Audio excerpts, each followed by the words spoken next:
বাদশাহ ইব্রাহিম ইবনে আদহাম রহমাতুল্লাহ মন্ত্রিসভায় বসা আলোচনা করতেছেন। এমন সময় অচেনা অজানা অপরিচিত এক যুবক তাদের মন্ত্রিসভায় ঢুকে গেলেন। বাদশাহ রেয়াগ হয়ে গেলেন, কে তুমি, কিভাবে ঢুকলা, তোমাকে কে পাস দিল, গেট পাস কে দিয়েছে?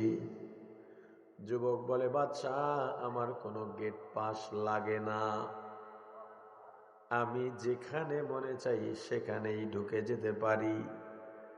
বাদশাহ রাগী মানুষ, তবুও রাগ হন্যায় শান্ত মেজাজে বললেন, হে যুবক, কেন ঢুকছো? তুমি তো এখানে ঢোকার কথা না। তুমি আপাতত বাইরে যাও, মুসাফির খানা আছে সেখানে যাও, রেস্ট হাউস আছে সেখানে যাও, এই জায়গায় আমরা জরুরি কথা বলতেছি। যুবক বলে, না, এটাই মুসাফির খানা। বাহাস শুরু হয়ে গেছে। বাদশাহ বলে, এটা মুসাফির খানা নয়। মন্ত্রীরা বলে, এটা মুসাফির খানা নয়, এটা মন্ত্রিসভা। ওই যে এজলাস দেখো, ওই যে সিংহাসন দেখো, এটা শাহেনশাহ।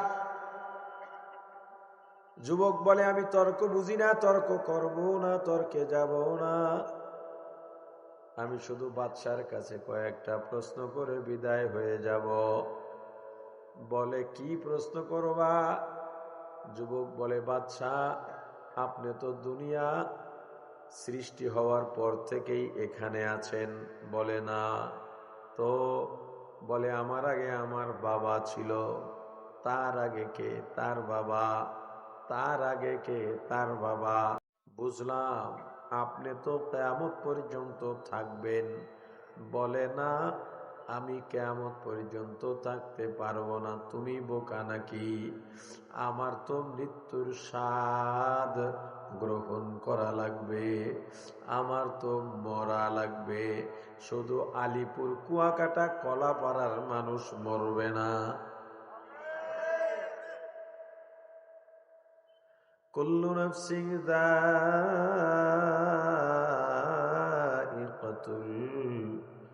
মাউত, মৌত কাসিন, কুল্লু নাসিন শারিবু কবরে বাইতিন, কুল্লু নাসিন दाखिलू। यहाँ हम सब मुसाफिर हैं, कब्र आखिर ठिकाना, कोई आगे रवाना है, कोई पीछे रवाना। ওই কবরে যাওয়া লাগবে, ওই কবর ছাড়া কারো উপায় নাই। যুবক ডাক দেয়া বলে, বাদশাহ আপনি বুঝি কিয়ামত পর্যন্ত থাকবেন? বলে, না। তুমি কি বোকা নাকি? মানুষ তো মরণশীল। বলে, আপনার পরে কে আসবে? আমার ছেলে। তারপরে কে? তার ছেলে। তার মানে বাদশাহ আপনি এখানে স্থায়ী না? বলে, না, স্থায়ী না। যুবক বলে, ওরে বাদশাহ এত বুদ্ধিমান, আপনি এত বুদ্ধিমান, আপনার বুদ্ধি দিয়া রাষ্ট্রটারে কবজায় রাখলেন, রাষ্ট্র পরিচালনা করলেন, আপনার ক্ষমতারও শেষ নাই, আপনার পাওয়ারের শেষ নাই, বুদ্ধির কোনো শেষ নাই। অথচ এখানে এসে এত বড় নির্বুদ্ধিতার পরিচয় দিলেন, এত বড় নির্বোধ হয়ে গেলেন, নিজেও ভাবতেছেন না। বলে, কেমনে? যেখানে স্থায়ী কেউ থাকতে পারে না, ওই জায়গাটা মুসাফির খানা ছাড়া দ্বিতীয় আর কিচ্ছু না। বাদশাহ ইব্রাহিম ইবনে আদহাম আর দেরি করেন নাই, মন্ত্রিসভা ছেড়ে উঠে গেলেন, বাসায় গেছেন। মন আর ভালো লাগে না, একটা ধাক্কা খাইছে কলবে। মাইয়ুরিদিল্লাহু বিহি খায়রান ইউফাক্কিহু ফিদ্দীন। আল্লাহ যাকে পছন্দ করেন, যাকে ভালোবাসেন, কোনো না কোনো ভাবে আল্লাহ তার ভেতরে দ্বীনের বুঝ দিয়া দেয়। বাসায় গেছেন, ঘুম আসে না। কি শুনলাম, মুসাফির খানা। এই দুনিয়া আসল জায়গা না, এই দুনিয়া আমার স্থায়ী জায়গা না। বাসায় গিয়া শুয়া পড়ছে, হঠাৎ করে ঘরের চালের মধ্যে আওয়াজ পায় যেন মানুষ হাঁটতেছে। বাচ্চা রাগ হয়ে গেছে, এত বড় সাহস কার, আমি ঘুমাবো, আমার ঘুমে ডিস্টার্ব দাও। টিনের উপরে কে উঠছো, কে হাঁটা চলা করতেছো, পায়চারি করতেছো? উপর থেকে জবাব দেয়া বলে, বাচ্চা রাগ করবেন না, আমার উট হারাইয়া গেছে, আমি উট তালাশ করতে আসছি। বাচ্চা বলে, বোকা, তোমার চাইতে নির্বোধার বোকা কেউ নাই। এই টিনের চালের মধ্যে কি উট পাইবা? উট যদি খুঁজতে চাও, উটশালায় যাও, উটের খোয়ারে যাও, যেখানে মানুষ উট লালন পালন করে তার সাথে মিশতে পারে। অথবা উটের খাবারের চারণভূমিতে যাও, ক্ষুধা থাকলে ওখানে যাবে। উপর থেকে জবাব দেয়া বলে, বাচ্চা, আমি যদি নির্বোধ হই, তার চাইতেও আপনি বড় নির্বোধ। চালের টিনে যেমন, টিনের চালে যেমন উট পাওয়া যায় না, নরম বিছানায় শুয়া শুয়া যতই চিন্তা করো আমার আল্লাহকেও পাওয়া যায় না। বাচ্চার অন্তর কেঁপে উঠছে, আর ভালো লাগে না। মন্ত্রী সবাই স্থগিত করে আসছে, পরের দিন আবার ডাকছে।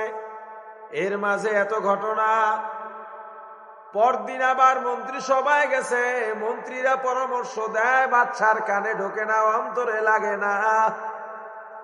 ভেতরে চিন্তা শুরু হয়ে গেছে, টিনের ঘরের কি বলে নরম বিছানায় শুয়া আল্লাহকে পাওয়া যায় না, তাহলে আল্লাহকে কোথায় পাওয়া যায়? আমার দয়ার মাওলা রে,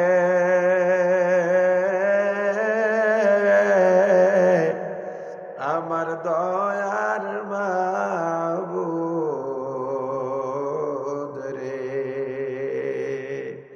কোথায় গেলে পাবো আপনার ঠিকানা? কোথায় গেলে পাবো আপনার ঠিকানা? আপনাকে এবার আসে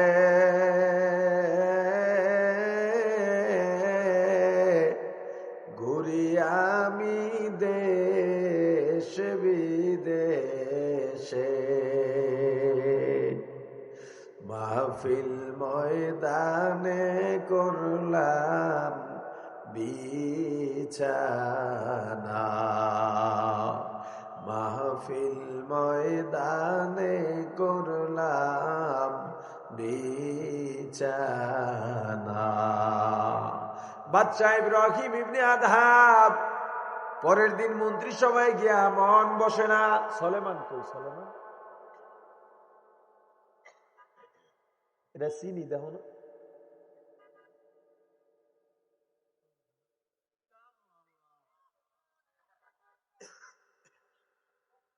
মন বসে না, আলোচনায় মন বসে না। মন্ত্রীরা মতামত দেয়, মতামত তার ভালো লাগে না, অন্তরেও লাগে না। অন্তরে তার আল্লাহর তালাশ শুরু হয়ে গেছে। পরদিন এই মন্ত্রী সভা যে যা বলল শুধু সাইন করে করে চলে যায়, কে কি মতামত দিছে তার দ্বারে কাছেও নাই। এদিকে যেই দাসী তার বিছানা ঠিক করে দেন, ওই দাসী চিন্তা করছে বাদশা আসতে দেরি হবে, এত বছর বিছানা বিছায়া দিলাম, সাজায় দিলাম, কোনোদিন শুয়া দেখি নাই, কেমন মজা, আজকে শুয়া দেখি, বাদশা আসার আগে উঠে যাব। ওই দাসী বিছানায় শুয়ে গেছে, নরম বিছানা, সারাদিন ক্লান্ত শরীর, এই ক্লান্ত শরীরে শুয়ে গেছে, সাথে সাথে ঘুম এসে গেছে, ঘুমায়া গেছে। বাদশা এসে হাজির, দেখে দাসী তার বিছানায় ঘুমায় আছে, মেজাজ গরম, চাবুক মারা শুরু করলো ঘুমের মধ্যেই। দাসী কিছু বুঝে ওঠার আগেই দেখে বাচ্চার হাতে চাবুক, বুঝতে পারছে আমার অন্যায় কোথায়, এবার কান্দে আর মাপ চায়, কিন্তু মাপ নাই, মহা অন্যায়। হঠাৎ করে দাসী কান্না বন্ধ করে হাসা শুরু করে দিছে। একবার হাসে আর একবার কাঁদে, একবার হাসে আর একবার কাঁদে। বাদশার রাগ উঠে গেছে, এ দাসী তুই কি আমার সঙ্গে ঠাট্টা করিস, আমাকে তাচ্ছিল্য করিস? বলে না বাদশা, এত বড় দুঃসাহস আমার নাই। তাহলে তুই কেন একবার হাসিস, কেন একবার কাঁদিস? কান্নাটা তো স্বাভাবিক বুঝলাম, কিন্তু হাসস কেন এটা তো বুঝলাম না। আমার চাবুকের আঘাত এত তীব্র, এত কষ্ট, এত যন্ত্রণাময়, এখানে তো হাসার কোনো কারণ নাই। দাসী জবাব দিয়া বলে, বাদশাহ আমি আপনার নরম বিছানায় শুয়ে পড়লাম অল্প সময়ের জন্য, তাও ইচ্ছা করে ঘুমাই নাই, ঘুম এসে গেছে। একটু সময় আমি আপনার বিছানায় শুইলাম, কি আরাম পাইছি, যতই মারেন আরাম তো পাইলাম, এই মনে কইরা খুশিতে হাসি। কাঁদো কেন? বলে আপনার জন্যে। আমার জন্যে কেন কাঁদো? বলে বাচ্চা অল্প সময় শুইছি, এতে এত বেশি শাস্তি? আর আপনি যেই মানুষ দিনের পর দিন, মাসের পর মাস, বছরের পর বছর এই বিছানায় দিন রাত কাটাইলেন, রাত্র ঘুমাইলেন, কত আরামায়েশ করলেন, কিয়ামতের ময়দানে আপনার জানি কি অবস্থা হয়, এই চিন্তা কইরা কাঁদি। আল্লাহ যদি জিজ্ঞেস করেন, ও ইব্রাহিম এই নরম বিছানায় শোয়ার কারণে দাসীকে এত চাবুক মারছো, আমার পক্ষ থেকে তোর জন্য কি বিচার হতে পারে? বাদশার দেরি করেন নাই, নিজেকে বাদশাই ছেড়ে দিলেন, নিজেকে সঁপে দিলেন আল্লাহকে পাওয়ার জন্য। এই যে বের হলেন, আমার আল্লাহ কয় একদল আশিক, একদল আল্লাহর পাগল, ওরা দুনিয়ার শান্তি চায় না, ঘর চায় না, বাড়ি চায় না, ওরা দুনিয়ার সম্পদ চায় না, সম্মান চায় না, ওরা টাকা চায় না, পয়সা চায় না, পদ পদবি চায় না, ওরা চায় আমার আল্লাহ। ওরা যেখানে যায় আমার আল্লাহকে খোঁজে, ওরা গাছের দিকে তাকাইয়া আমার মাওলাকে খোঁজার চেষ্টা করে, ওরা পানির মাছের দিকে তাকাইয়াও আমার আল্লাহকে খোঁজার চেষ্টা করে, ওরা আকাশের দিকে তাকাইয়াও আমার আল্লাহকে খোঁজার চেষ্টা করে। ওরা রাত গভীর হইল ঘুমায় না, ঠান্ডা পানিতে ওযু বানাইয়া তাহাজ্জুদের নামাজে দাঁড়াইয়া যায়, আর গুনগুনাইয়া কান্দে আর বলে, আমার আল্লাহ রে, আল্লাহ রে,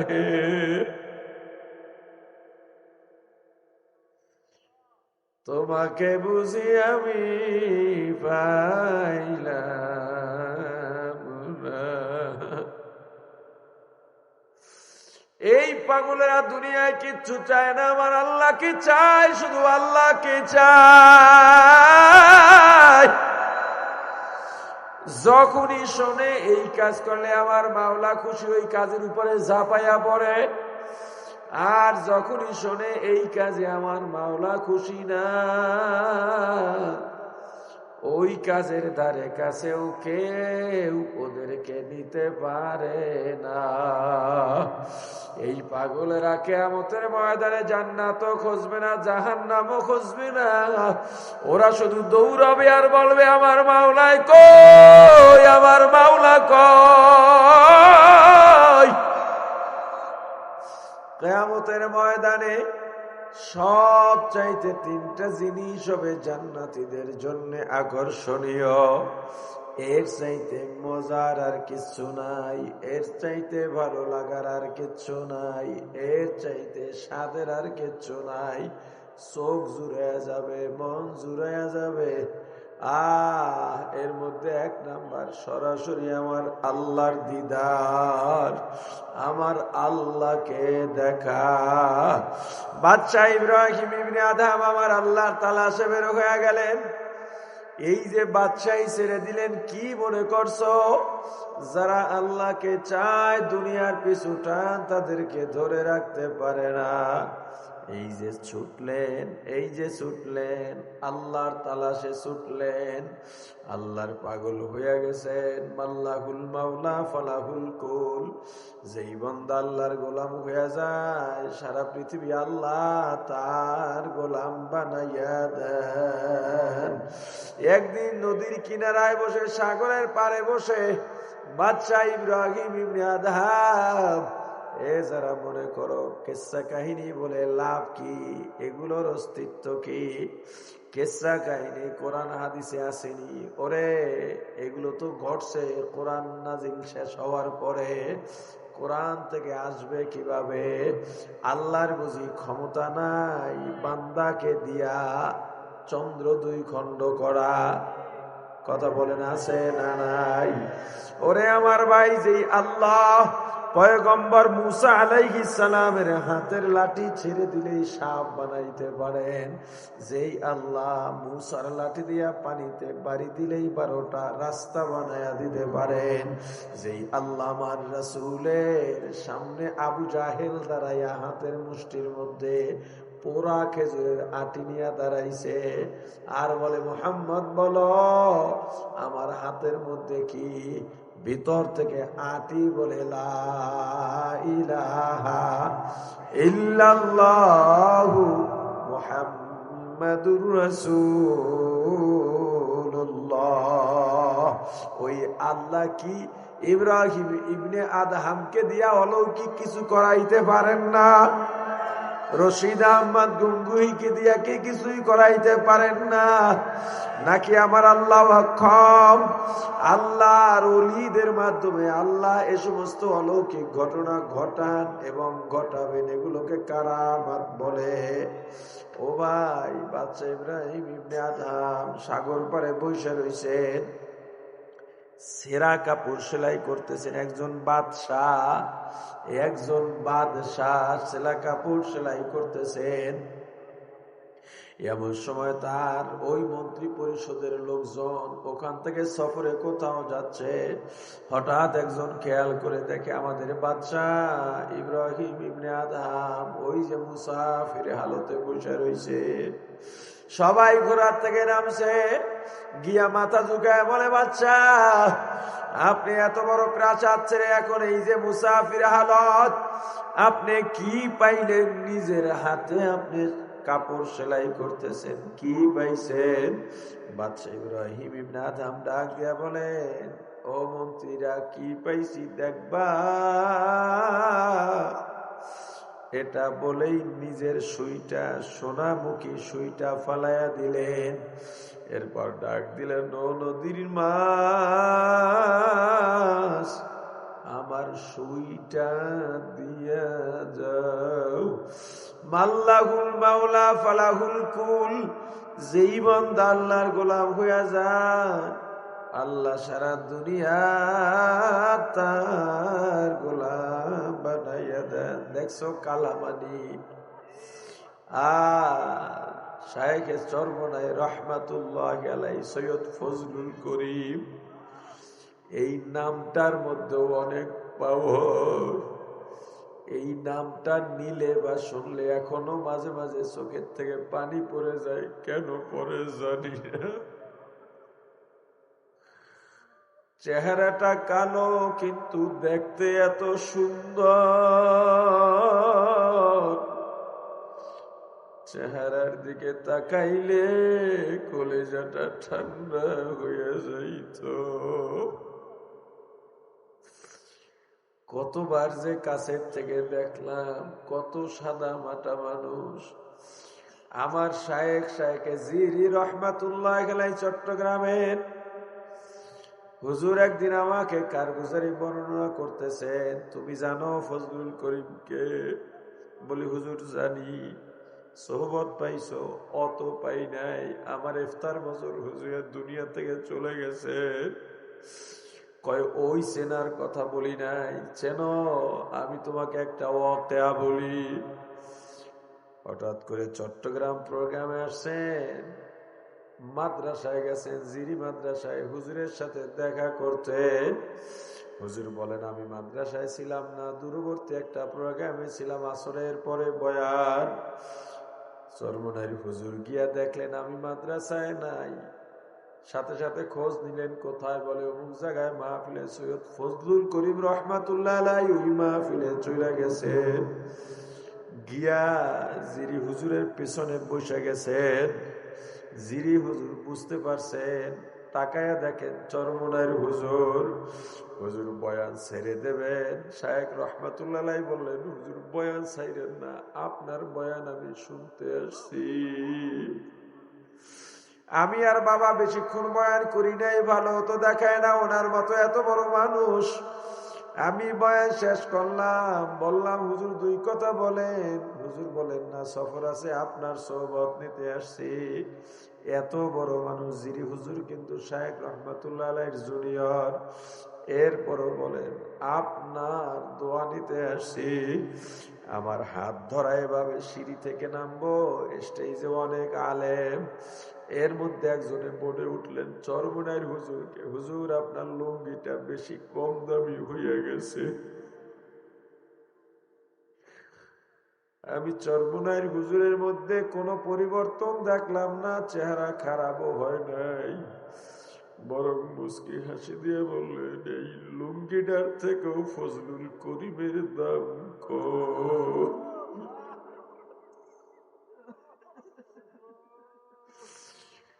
আহারে দুনিয়ায় কবরের জন্য কি কামাই করলাম, কিছুই তো করতে পারলাম না। ওই কবরে কেমনে থাকবি একবারও কি ভাবছো? আউলিয়ারা কারে উকবায় ইখতিয়ার, জাহেলারা কারে দুনিয়ায় ইখতিয়ার। ওরে আমার ভাই, বাদশাহ ইব্রাহিম ইবনে আদম সুইটা ফালা দিছেন আর ডাক দিছেন, হে সাগরের মাছ আমার সুইটা দিয়া যা। বলতে দেরি, হাজার হাজার মাছ এক একটা স্বর্ণের সুই মুখে নিয়ে পারে হাজির হইয়া গেছে। বাদশা বলেন, ওরে মাছ, এই সুই আমার নাই, স্বর্ণ ফালাইয়া মুসাফির হয়েছি, স্বর্ণ আমার দরকার নাই, আমার সুইটা আমারে দিয়া যা। অমনি একটা মাছ সুইটা দিয়া গেছে। বাদশা বলে, ও মন্ত্রীরা দেখছ বাদশাহিসে কি পাইলাম? এ মন্ত্রীরা বলো, আমি থাকাকালীন আমাকে সবাই ভয় পাইছি কিনা? বলে পাইছে। ভালোবাসার মানুষের সংখ্যা কম ছিল, ভয়ের কারণে আমার সামনে নত হইছে।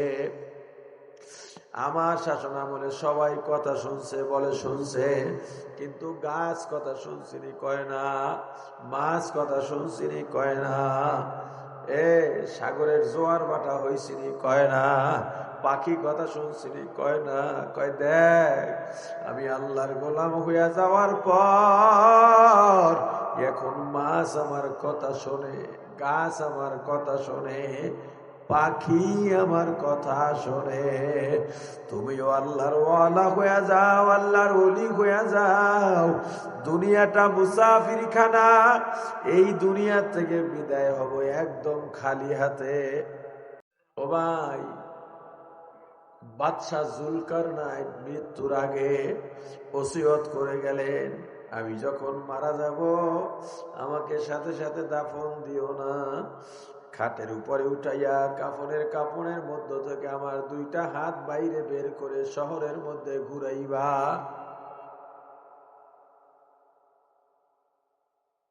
এরপর আমাকে দাফন করবা। বাদশাহ জুলকারনাইনের ওসিয়ত অনুযায়ী তার আওলাদ পর্যন্ত, তার কাছের মানুষজন তাকে গোসল করাইয়া কাফনের কাপড় পরাইয়া খাটে উঠাইয়া দুই হাত বাইরে বের কইরা দিছে, শহরে ঘুরায়। কেউ কেউ মন্তব্য করে, দেখো মারা যাওয়ার পর আমার আমাদের কাছে ভ্যাট চায়, ট্যাক্স চায়, টাকা চায়। এক আল্লাহর ওলি বলে না না, বরং বাচ্চা তোমাদেরকে দেখা যাইতেছে এত বড় বাচ্চা, সারা দুনিয়ার বাচ্চা ছিলেন জুলকারনাইন, এত বড় বাচ্চা, কিন্তু কবরে যাওয়ার সময় খালি হাতে যাইতেছে, কিচ্ছু নিয়ে যাওয়া যাবে না। কুম ফিদ দুনিয়া কাআন্নাকা গরীবুন আও আবিরু সাবিল, দুনিয়ায় বসবাস করো, তুমি একজন মুসাফির না হয় পথিক। এই যে পথচারী আছে, বাড়ি ঘর সঙ্গে নিয়ে চলাফেরা করে না, সামান্য কিছু সামান নিয়ে চলাফেরা করে। ও ভাই, তুমি মুসাফির বনে যাও, ওই কবরে তোমার একা থাকা লাগবে। দুনিয়ায় যত মানুষ দেখো, কেউ আপন না, কেউ আপন না। ওই মাঝে মাঝে কবরস্থানে যাইবা, কবরস্থানে গিয়া চিন্তা করবে এই কবরে আমার থাকা লাগবে, ওই কবরে কত মানুষ আছে, আমারও যাওয়া লাগবে। আজরাইল তো আসবেই, একটু চিন্তা করো, গভীরভাবে চিন্তা করো, দেখবা তুমি আর তুমি নাই। আজরাইল তো আসবেই, এখনই আইসা পড়তে পারে। আজরাইল কেমন হবে জানি না, আজরাইলের চেহারা কেমন জানি না। খপ করে আজরাইলে যেদিন ধরে ফেলবে, দুনিয়ার কেউ নাই, আজরাইলকে বাধা দিয়া রাখতে পারবে? ওই কবরে যাইবা কেমনে থাকবা? দেখো না, মাঝে মাঝে দেখবা, যদি এলাকায় নাও পাওয়া যায়, চরমনায় গেলে দেখবা, বিশেষ করে মাহফিলের সময় দুই একজন মুরব্বী, দুই একজন আশেক ওই হুজুরের কবরস্থানে গিয়া কান্দে, আর কবরের দিকে তাকায়া তাকায়া কত অনুনয় বিনয় করে আল্লাহর কাছে দোয়া করে। একদিন আমি গিয়ে এক মুরব্বীর পিছনে দাঁড়াইলাম, গুনগুন করে কান্দে। আমি বললাম, বাবা এখানে কেন কাঁদেন? আপনি তো ওখানে বসেও, নিজের জায়গায় বসেও হুজুরের জন্য দোয়া করতেছে, দোয়া করতে পারেন। বলে, বাবা আপনি কি এখানের ছাত্র? আমি বলি না। শোনেন, আমি হুজুরের জন্য কান্দি না, ওনার জন্য কান্দা লাগবে না। আমি বিশ্বাস করি ওনার কবর আল্লাহ জান্নাতের আলা মাকাম হিসেবে কবুল করেছেন। আমি কান্দি আমার জন্য। বাবা বলেন তো ওই কবরে কি হয়? ওই কবরে আযাব হয়, দেখছেন? আমি বলি না। ওই কবরে শান্তি দেখছেন? আমি বলি না। কয় দেখি নাই, কিন্তু কবরে যে অন্ধকার এটা বোঝা যায় কিনা? আমি বলি যায়। কয় আমার আর কিছু লাগবে না, ওই অন্ধকারে আমি কেমনে থাকব?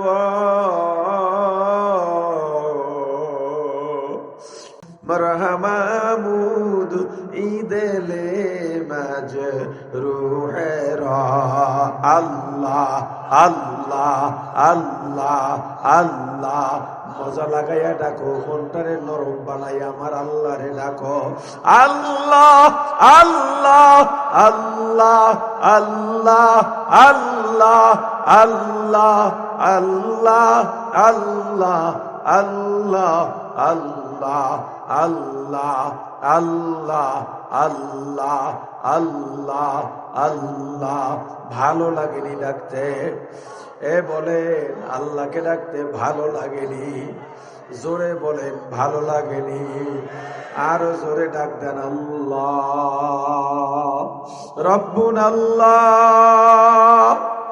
আরো জোরে ডাক দেন, রব্বুন আল্লাহ। আরো জোরে ডাক দেন, রব্বুন আল্লাহ। ও আমার মাওলা, তাকায় দেখেন আপনার বান্দার আপনাকে ডাকে, আপনি কারো ডাকে জবাব না দিয়া চুপ থাকেন না। জানি মানি আমাদের অনেক গুনাহ, আমাদের অনেক অপরাধ, এত অপরাধ করছি, এত গুনাহ করছি, এই গুনাহ নিয়ে আপনার সামনে দাঁড়াবার যোগ্যতা আমাদের নাই, অধিকার নাই। এই গুনাহ নিয়ে আপনার কাছে চাওয়ার অধিকার নাই। তবে আমার আল্লাহ, ইয়া রাব্বি, যত বড় গুনাহগার হই না কেন আপনি ছাড়া যাওয়ার আর দরজা নেই। আল্লাহ, আপনার তো বান্দার অভাব নাই। এক বান্দা নাফরমানি করলে অন্ধ বান্দার আপনাকে আল্লাহ বলে ডাকে, কিন্তু আমাদের তো আর একটা আল্লাহ নাই। আপনি সারা যাওয়ার জায়গা নাই। আমরা গুনাহ করলেও আপনার বান্দা, এই যে আপনার রহমতের দরজায় দাঁড়াইলাম, যতক্ষণে মাফ না করবেন আপনার দরজা ছাড়ব না।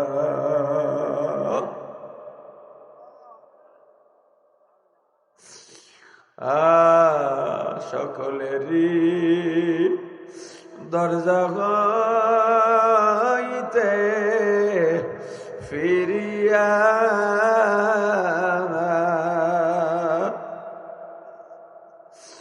আপনার রোজায় রইলাম পড়িয়া, আপনার রোজায় রইলাম পড়িয়া। আপনি যদি মাফ না করেন বান্দারে, বলেন আপনার বান্দা যাবে কারদারে। আল্লাহর কাছে মনটা উজাড় করে আল্লাহর কাছে বলো, আমার আল্লাহ বলেন বান্দা চাওয়ার মতো যদি চাইতে পারো, আমি আল্লাহ কাউকে ফিরাইয়া দেব না। চাও মাঝে মাঝে বসবা, জিকির করবা, আর নিজের গুনাহগুলার সামনে হাজির করবা, দেখার চেষ্টা করবা। চলাফেরায় গুনার কথা মনে থাকে না, সব গুনার সামনে আনবা। সব গুনাহ যখন সামনে আনবা দেখবা নিজের একটা পশু মনে হয়, মানুষে মনে হয় না। এত গুনাহ আমি করছি, এতদিন চিন্তা করি নেই, বুঝি নেই। দেখবা মাথাটা নত হয়ে গেছে। আল্লাহর কাছে চাইতে লজ্জা লাগবে, নিজের কাছে নিজের অপরাধী মনে হবে। যদি এমন অবস্থা হয়, তখন তুমি আমার আল্লাহকে ডাক দাও আর বলো, আমার মাওলা রে, আমার এত গুনাহ, এই গুনাহ নিয়ে আপনার কাছে যাওয়ার অধিকার নাই। দুনিয়ার সবচেয়ে বড় কুত্তা আমি হইয়া গেছি, সবচেয়ে বড় শুয়ার হইয়া গেছি, সবচেয়ে বড় নাফরমান হইয়া গেছি। তবে আমার যত গুনাহ থাক না কেন, আপনি ছাড়া কোথায় যাব? আমি যত বড় গুনাহগার হই না কেন, তবু তো আমি আপনার বান্দা। আপনি আমার মাহবুদ, আমি আপনার বান্দা। আমি যত বড় নাফরমান হই না কেন, আপনি আমার মাহবুদ, আমি আপনার বান্দা। এইভাবে নিজেকে গড়াও, কলবটাকে ভেঙে চুরে ঠিক করো। এই কলবে মরিচা ধুইয়া গেছে, এই কলবে আল্লাহ ঢোকে না, রাসূলের মোহাব্বত ঢোকে না, জান্নাতের আশা ঢোকে না, জাহান্নামের ভয় ঢোকে না, গুনার ভয় ঢোকে না। এই কলবটা শুদ্ধ বানাও। আল্লাহ আমাদের সবাইকে ক্ষমা করে কবুল করেন। সবাই জোরে বলেন আমিন। যতটুকু আলোচনা করেছি, আলোচনায় যত ভুল আমার,